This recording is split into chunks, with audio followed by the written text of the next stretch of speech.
New module. This gadget module device. This is TTP223 touch detector IC or a touch switch. So you can see here, touch. Then we have 3 pins. It is ground, IO, the middle, and then VCC. So this is the onboard LED. What are we going to do now? Let us use this. We're going to turn on and off this LED using just this switch. We call that hardware control because it is capable of driving LED directly without using any supposedly driver. Just connect the output IO, the LED, then the power supply, then the ground. So we're going to turn on and off this LED. We call this hardware control because this IC module kit is capable of driving LED just by touching the pad. It will turn on and off this LED. We're going to use this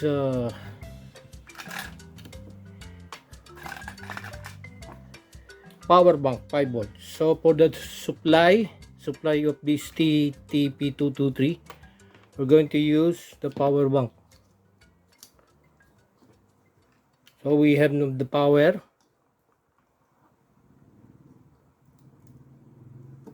And then when I touch the pad,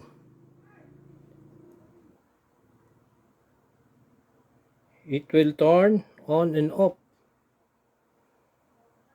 There is also an indicator that we are touching the pad here, the onboard LED. At the same time, this external LED turns on and off. When we touch the pad, turns on, and when we release the finger, it turns off. Touch on, touch off. So what do you call this type of switching? It is just turning on when we touch the pad. When we release, it turns off. It is called momentary switching. Momentary switching using just this module. But our objective now is to use this Arduino Uno microcontroller so that we can also make a momentary switching for the TTP223. So let us first examine why this LED turns on and off. Let us see that.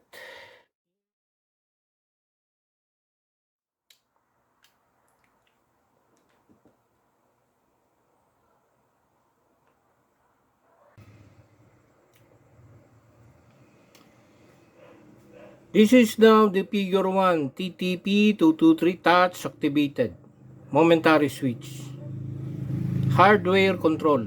So we're using this TTP223 just to turn on and off the LED. We're using 5 volt supply plus BDD. Why plus BDD? Why is that it is plus BDD? Because it is made up of CMOS, the output transistor here, or the components used is CMOS device, so BDD. And then we have the ground for the TTP, the supply 5 volts, Then the input output pin. So you can see here, input output. It can be an input, current flows here, or output, current flows out. Current flows in, current flows out of the pin. But the actual is BCC here should be ground IO BCC. Here it's ground BCC IO, but this is we call this a circuit diagram or a circuit diagram or just a schematic diagram.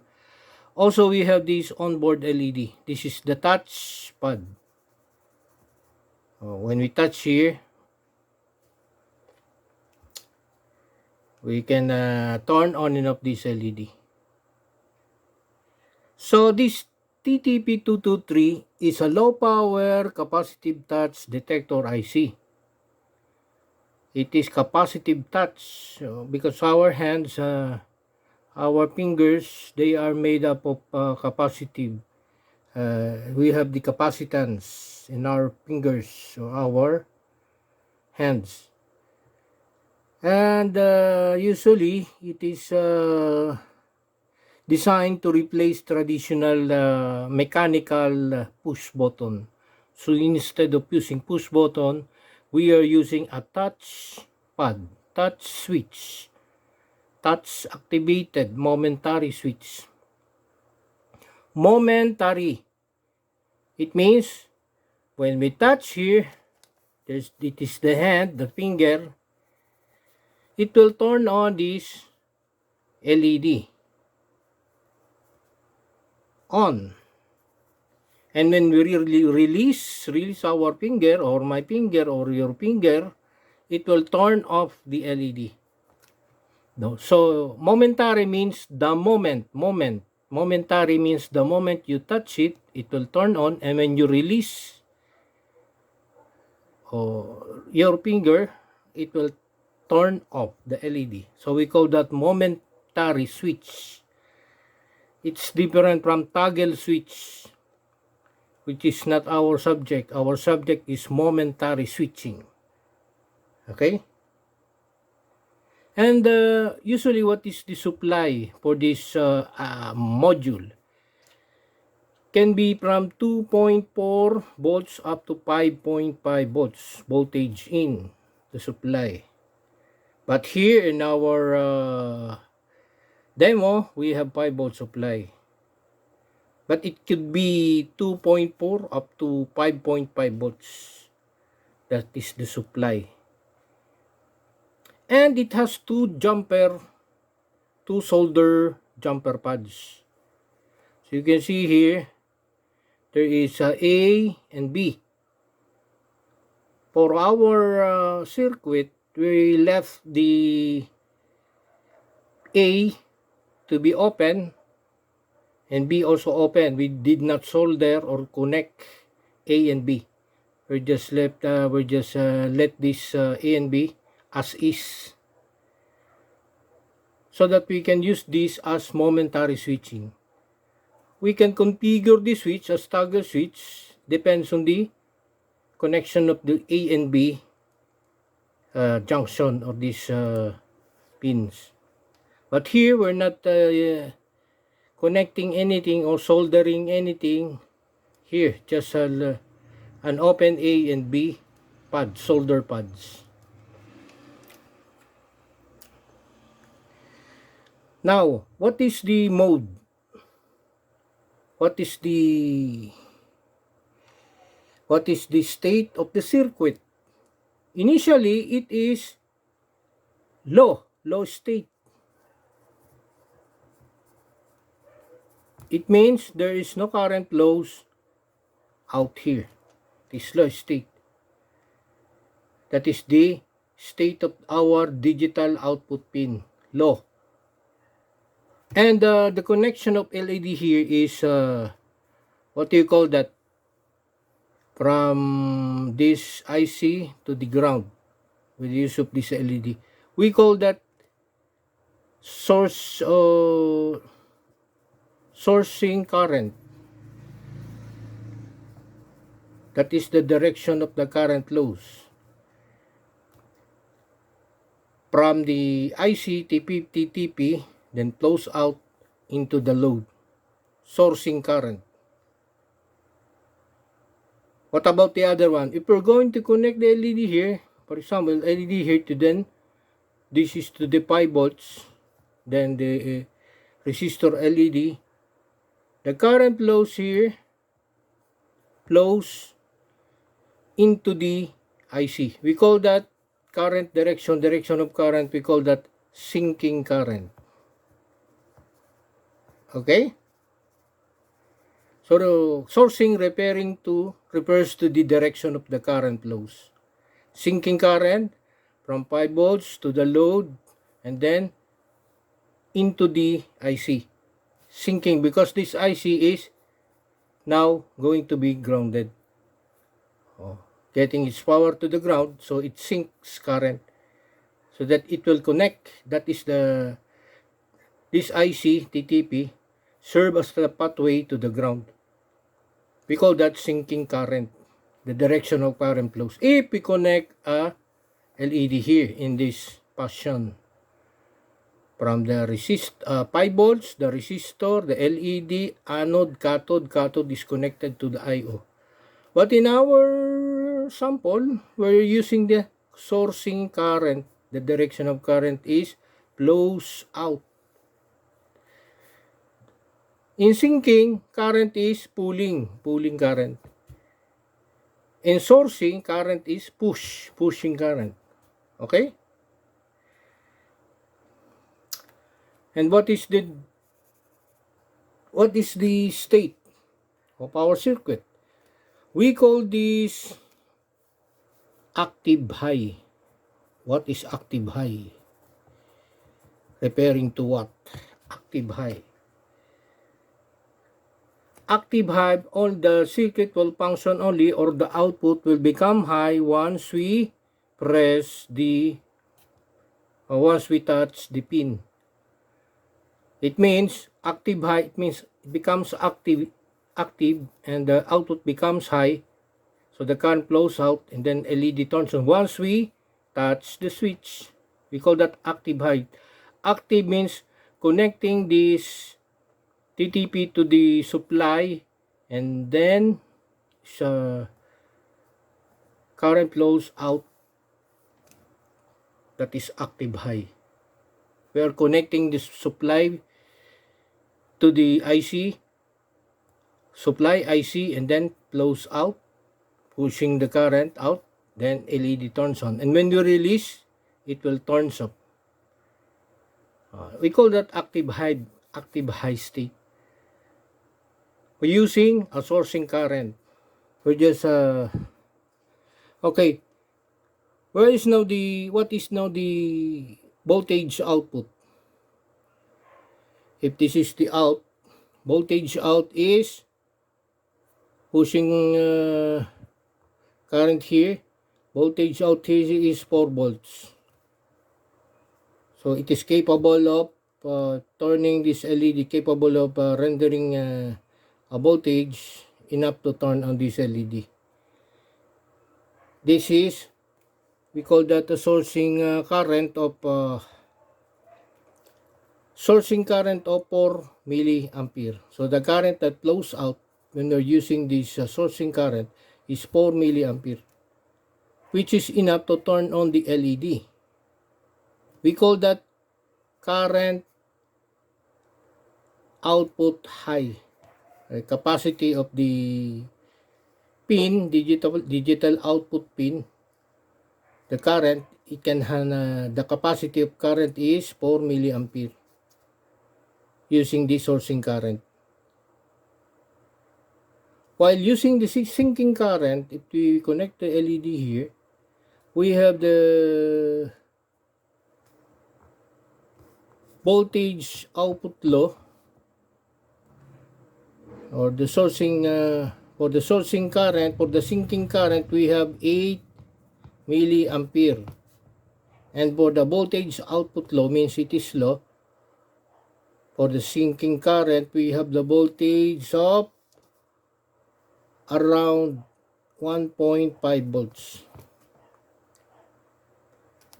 So here we regard high signal as 4 volts and then up to 1.6,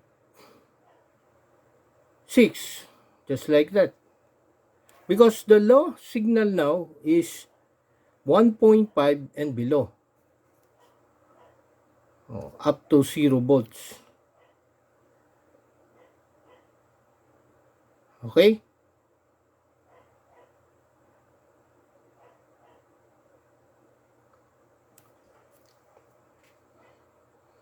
and the current for this is 8 milliampere for the sinking, and for the sourcing current we have 4 milliampere. For the voltage, when it is low, we have 8 milliampere, 1.5 volts here. But when it is high, it can able to render 4 milliampere of current. So when we're using the sinking current mode here, LED is connected like this way. The current is 8 milliampere. But for the sourcing current, the current is 4 milliampere. Remember that sourcing is current is pushing current out.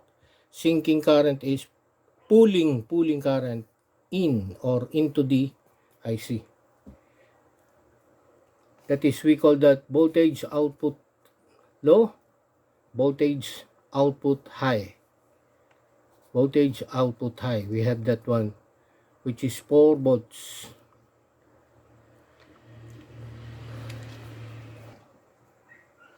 By the way, this high level and low level voltage logic is when we are using the 3.3 volts supply. But in our discussion, we're using a 5 volts supply. So for the 5 volts to become high logic high, it means this is high, current flows out. At 5 volt supply, we have around 4 volts and upward, up. 4 volts up to 5 volts. And for this is considered as high logic, or it means it current flows from here. And it is low signal or low logic if it is around 1.5 volts, then up to low or 0 volts. And the in between 4 volts and 1.5 volts, we call that there's a margin that's undefined, undeterminate. Sometimes we call that as a noise margin. We don't know if that is high or low. As long as the voltage is 4 volts up to 5 volts, we call that high. And then for the logic low, it is 1.5 up to 0 volts. It's a low logic.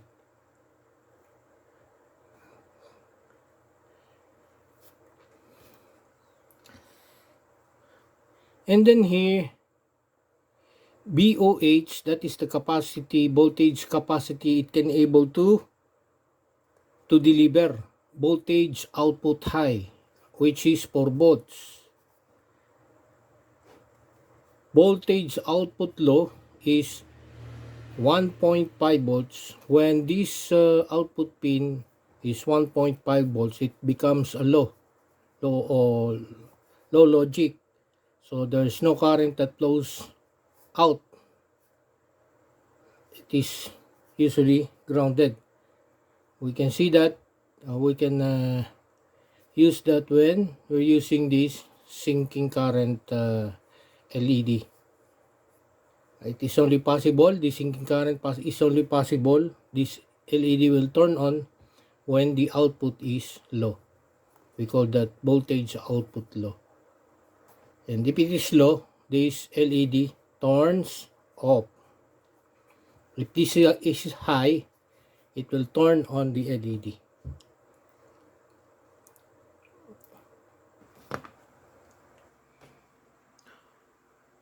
We're now going to use Arduino Uno or the software control to turn on and off this LED, and with the use of this TTP223. So it is now, this Arduino Uno is now the one controlling the on and off of this LED, and of course with the use of the touchpad. Still we're using this as is, or just like this one. So let us first upload the code for the Arduino.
Arduino Uno. Connected is the TTP223 touch sensor, and then our output LED, we're going to turn it on and off. Since we're done, or we're already done with uploading, we can use an external supply of 9 volts to the 9 volts barrel port jack.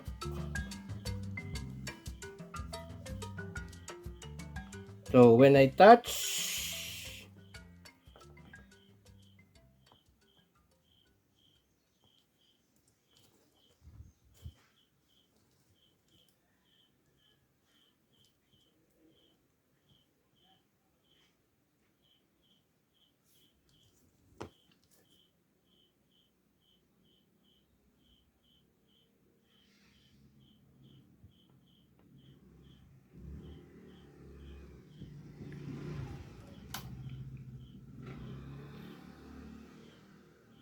when I touch the pad, it will turn on, and when I remove my finger, turn off, on, off.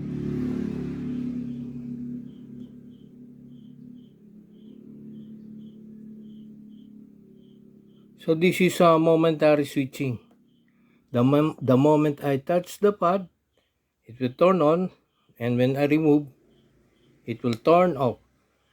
So this is now a software control, because the Arduino code is the one controlling now the on and off of the LED. And the switch here, this touch sensor pad, is configured as an input. So you can see here, it's an input. 5 volt supply, then pin number 2. The output of this connected to the input of Arduino. And the configuration, this output LED, it is output. So this is configured as the input to the I/O pin of Arduino, and then this one is the output. So we have this momentary switching. We are interfacing the TTP223 to the Arduino to control this LED to turn on and off. This is now a software control.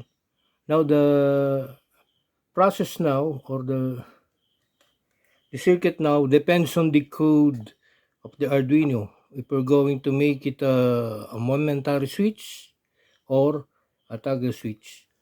Unlike the hardware, we're just using this and then the LED. Now, with the use of interfacing it with the Arduino Uno, it will now configured as, or where now these have a software control. Software, or the programs, or the coding. Now, the coding now is the one who controls the LED.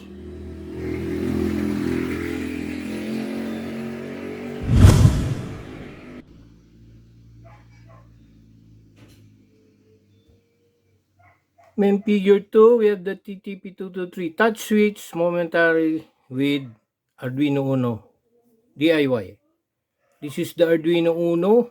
Connected is the TTP223 touch detector switch. And then output LED red. The configuration of the I/O of this TTP223 should be input. So the current flows here at pin 2. So Arduino pin 4 is configured as output. So the current flows here. Flows out and then into the load. And this Arduino Uno is we're using 9-volt supply since we are done with uploading the code. So we know that the Arduino Uno, it can source current up to 20 milliampere. So the current flows here is 20 milliampere. If this is high, at high logic high signal, logic level, 20 mil. Here, the input, we know that sourcing current here for the TTP is 4 milliampere. We call that current input or current out, IOH. Here, this is current IOH, output high. And what is the voltage output? VOH, voltage output high is 5 volts. So for the pin, Arduino pin, it can supply 5 volts to the LED with a current of 20 milliampere, which is enough to turn on this LED with the use of current limiting resistor for 70 ohms to avoid damaging the LED. So when we have the here, when we touch the pad, it will now source current or input. We're using the 5 volts supply from Arduino. And then that LED turns on. And when we remove the finger, it will turn off. When we touch the pad, it will turn on. We call that momentary switching. Momentary switching. The moment you touch the pad, it will turn on, and remove the finger, it will turn off. That is the momentary switching.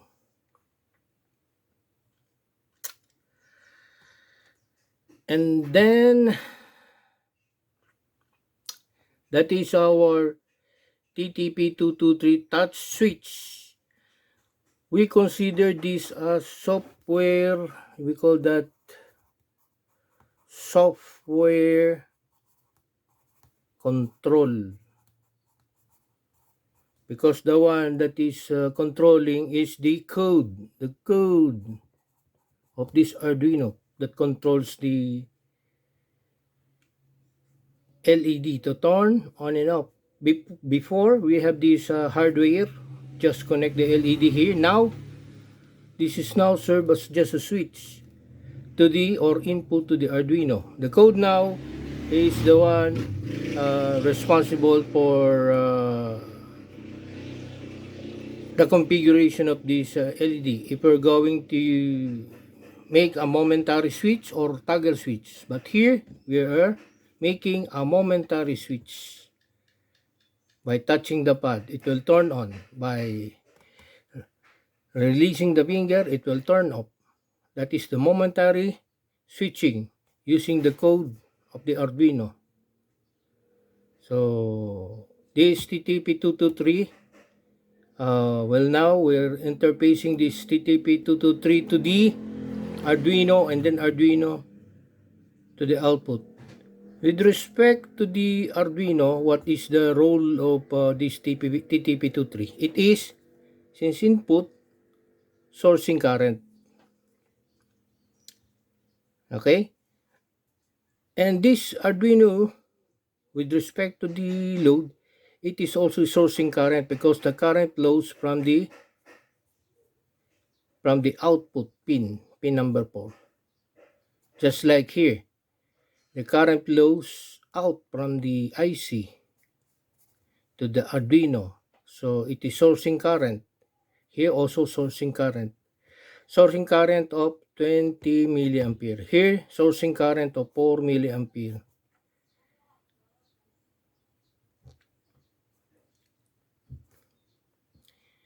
And then the volts here is around 4 volts. Voltage here, Arduino pin 5 volts. This is the VOH.